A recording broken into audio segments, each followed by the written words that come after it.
Hello, I'm going to try and make a parang. A parang is a Far Eastern knife chopping tool, whatever.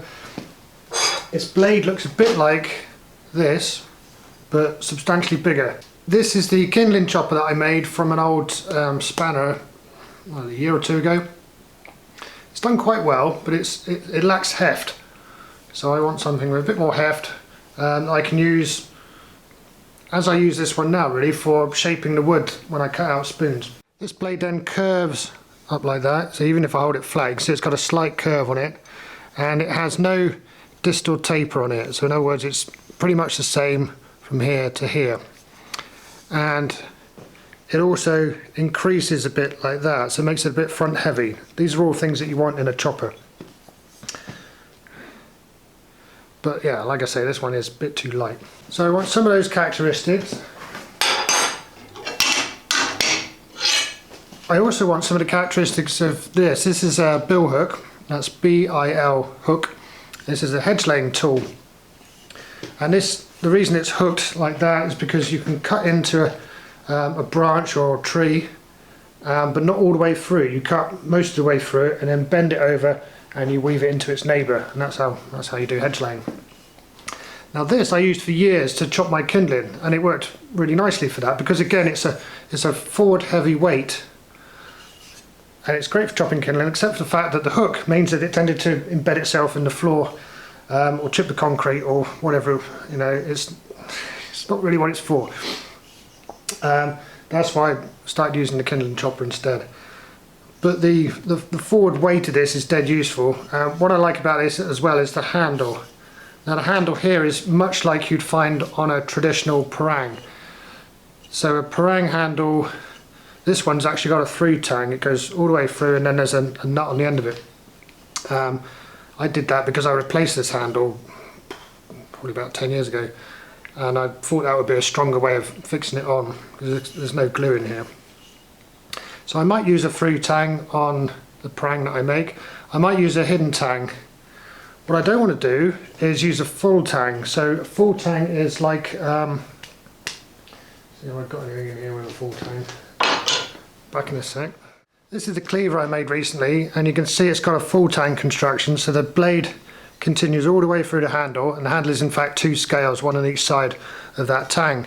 This is the strongest kind of tang, but I think if you were chopping something really hard like wood, this isn't the way to go, because every bit of impact that's on the blade is then transmitted straight onto your hand.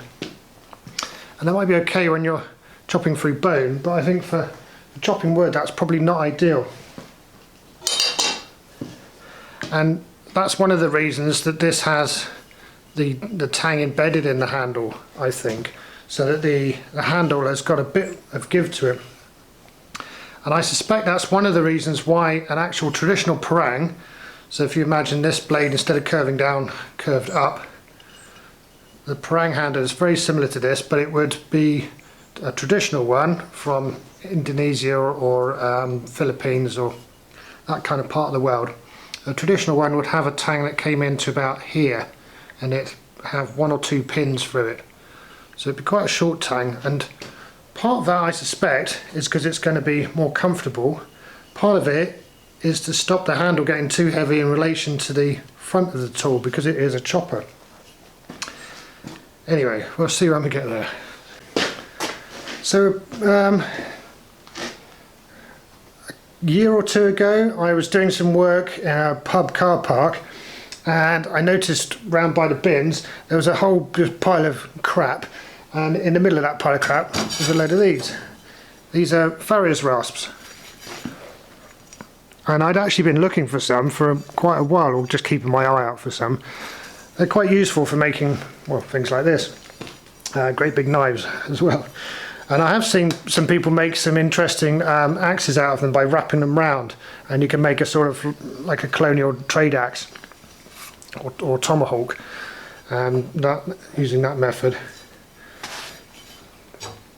So I've had these for, well, since then, and well, I did ask, by the way, before I just took them, and it was somebody who cleared out a workshop, and for some reason instead of weighing in the scrap steel, it was just dumped in a heap. So yeah, so I've got about 10 of these,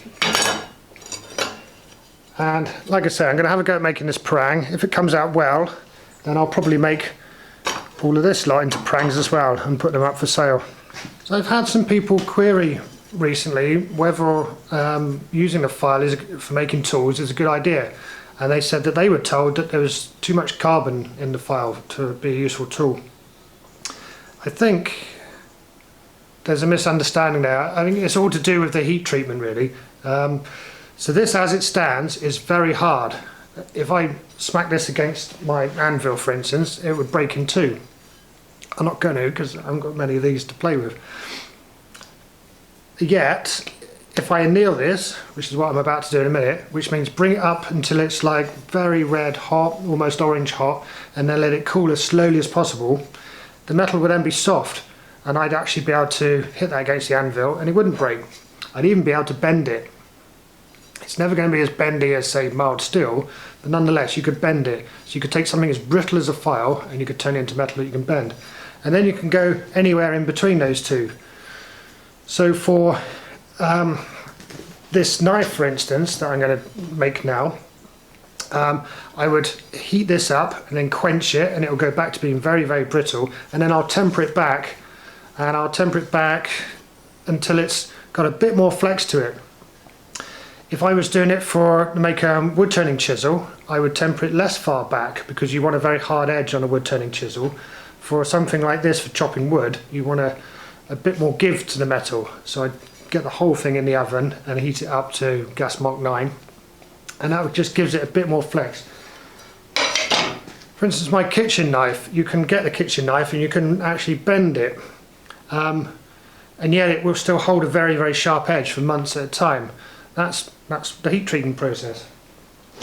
So what I'm trying to say, as it stands, yes, you'd have limited use for tool making from the file, but with a little bit of knowledge of heat treatment, it's a very useful metal.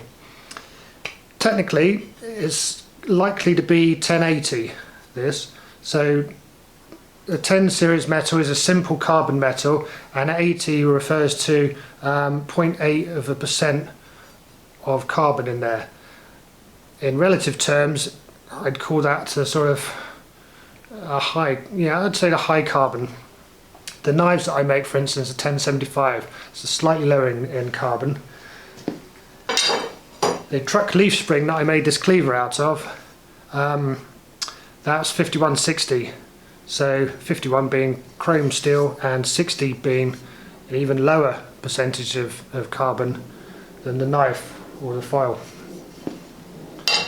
And that's probably about as low as you'd go. And you go all the way up to this like 1095 for knife steels as well, but only for a small knife, because it's not going to have any flex to it, so it'd be too brittle for a long knife. First step then is to anneal it, so to get the metal as soft as possible, and I'll do that by chucking it in the forge, bringing it up to critical temperature, so bright orange, and letting it cool as slowly as possible. And then once it's as soft as it's going to get, I'll put it on the belt sander and take off the worst of these teeth, or the pointiest parts of these teeth rather, because once I start forging it, I don't want to mash those teeth into the surface. Yeah, I just can't see that being a good idea.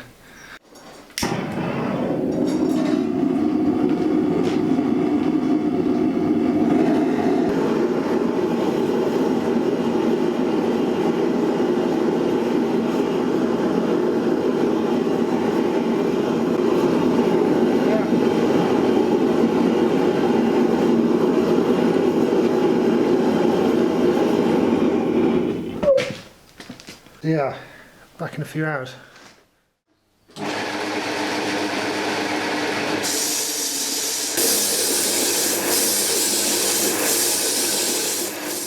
Before I start forging, I'm going to just draw out in chalk on the bench here a rough idea of what I'm aiming for.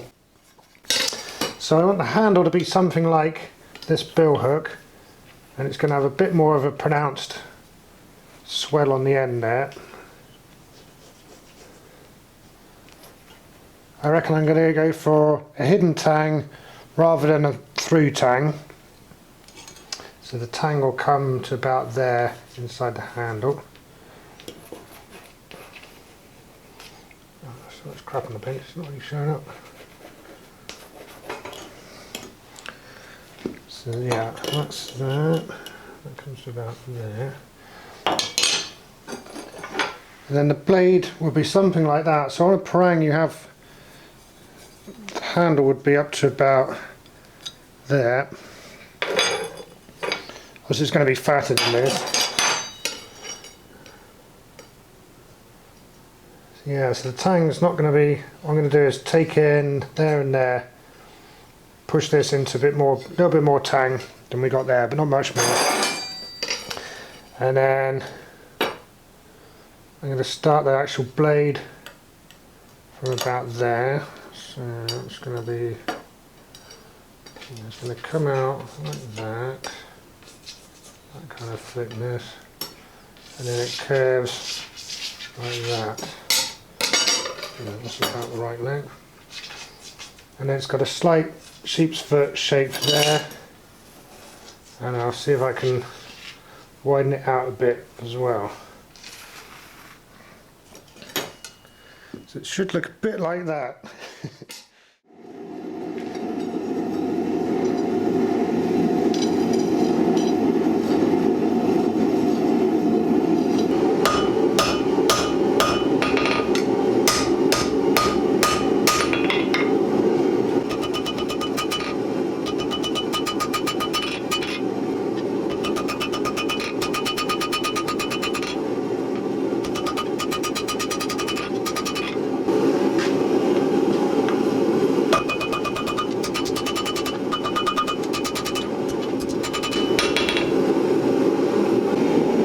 That's that first kink in there.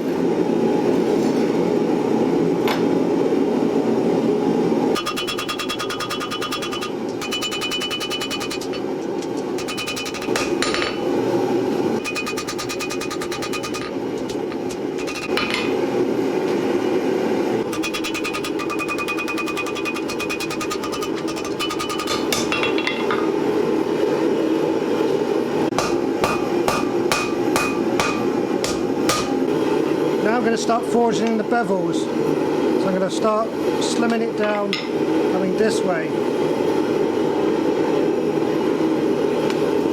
As I do that, as I'm thinning out the metal on this edge, it'll be widening it as well, and so the blade will start to curve all by itself.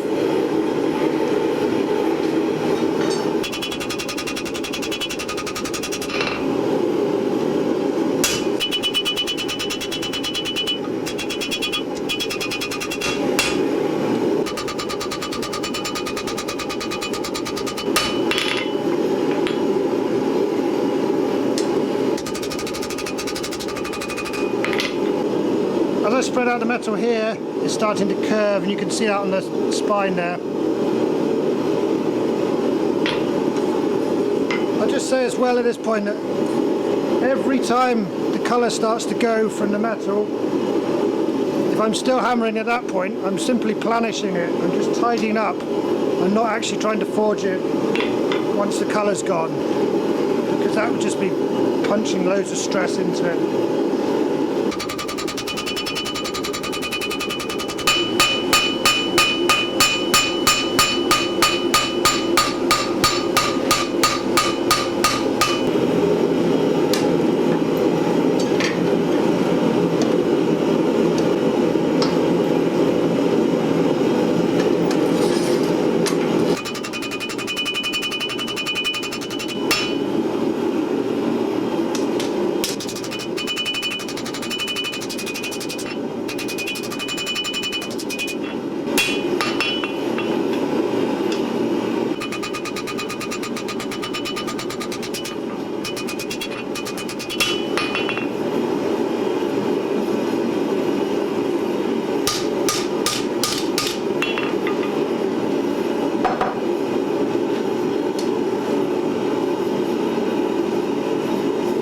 I'm going to let it cool down now,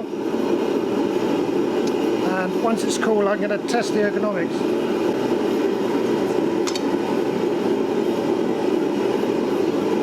So obviously this being a prototype, I've never made a prang before. I want to see how it feels at the moment before I go any further with it. A bit hard to judge without having a proper handle on there, but I think,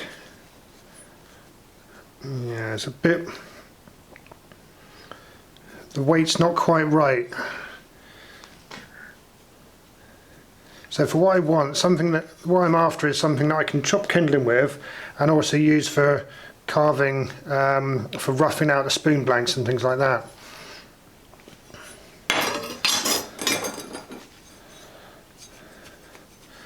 So at the moment I've made something that's good for slashing through the undergrowth, because it's very forward heavy and it's not so easy to return.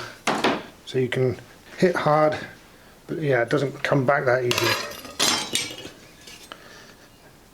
This is actually better balanced for that. I think to do is to knock some off. So having done all this here, I'm inclined to cut that much off it, I reckon.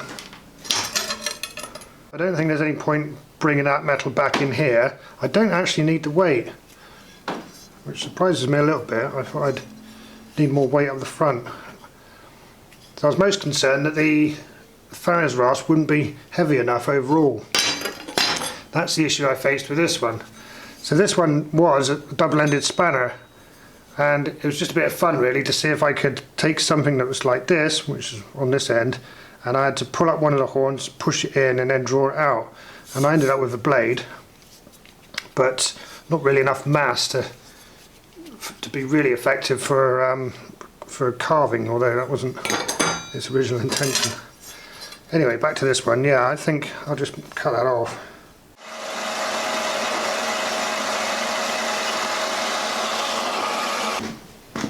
Oh yeah, that's better. That's much better with that 2 fingers worth lopped off the end. Balance wise it's much better. It's still a chopper, it's still very forward heavy, which is what I want for actually chopping kindling, which is going to be its primary function, but it's also got a bit more return to it now.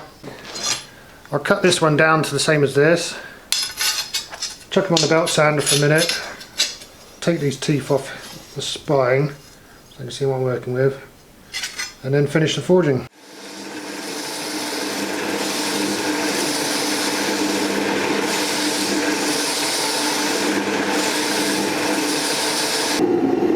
Looking at this bit here, I think I want the tang to come up a bit. What I want for the curve here, curves, this last bit I want to go straight. This bit has to come up and it'll all look more together. I know what I mean.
I'll leave them to cool down on top of the forge there where it's nice and warm.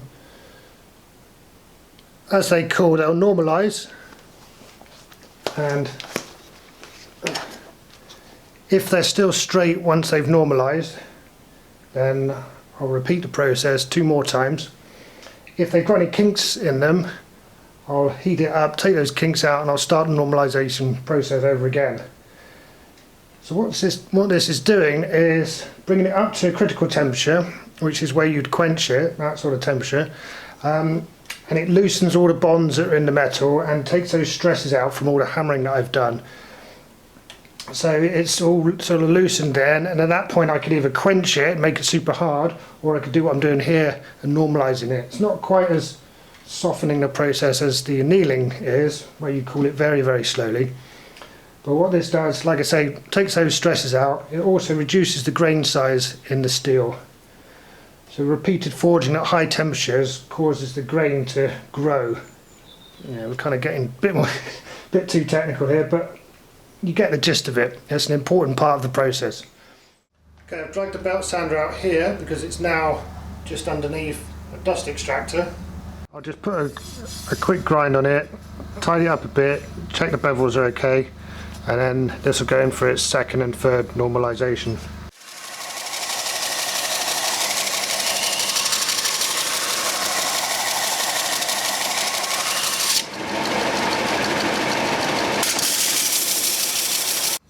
What I'm aiming for in the end then is a convex edge to it, so it comes in like that and like that. For now though, it's a flat grind, just to see if there's any bad hammer marks that would be unacceptable. And I think it's fine. I've also just shaped up the back a little bit more. The only bit I don't like at the moment is these shoulders here. So my wheel on the sander's too big to get in there and do those, so I'm going to tidy that up using the die grinder while the metal is still relatively soft.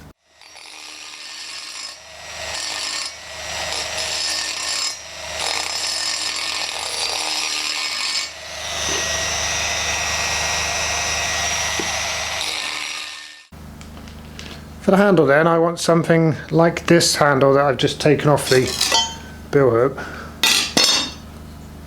but a bit slimmer and more of a pronounced bit here.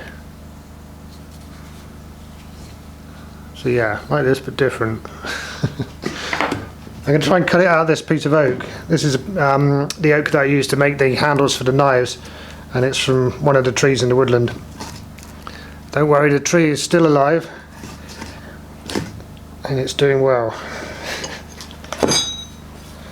In fact, it's doing a lot better now. I cut a big lump off of it, otherwise it would have fallen over by now.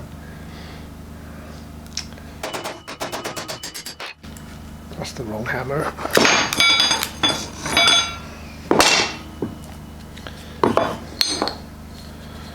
Okay, so that's about the right thickness.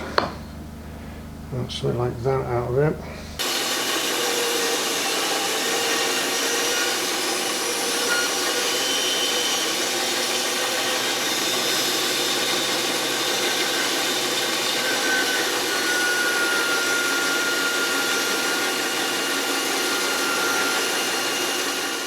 That's it, very roughly roughed out.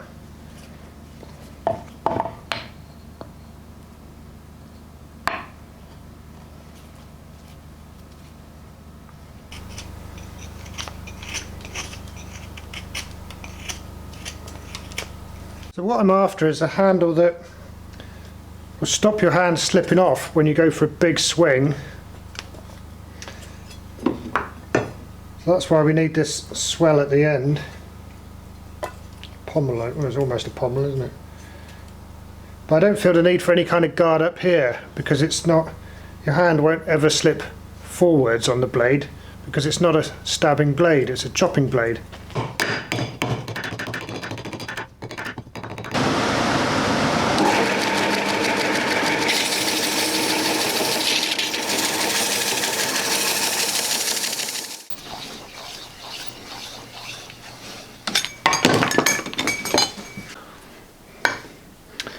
Alright, so I'm just going to use a bit of pipe for a ferrule, just like I do on the knives. Which one? That's what I'll show you. Yeah, it's like I did on the original Viking knife.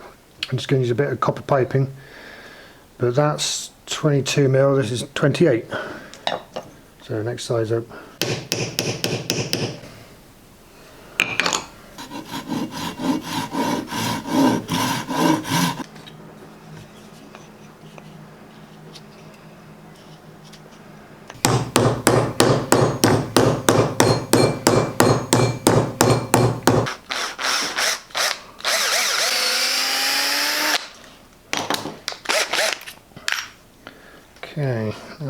this one. This is 6.5mm. Yeah, it's not far off.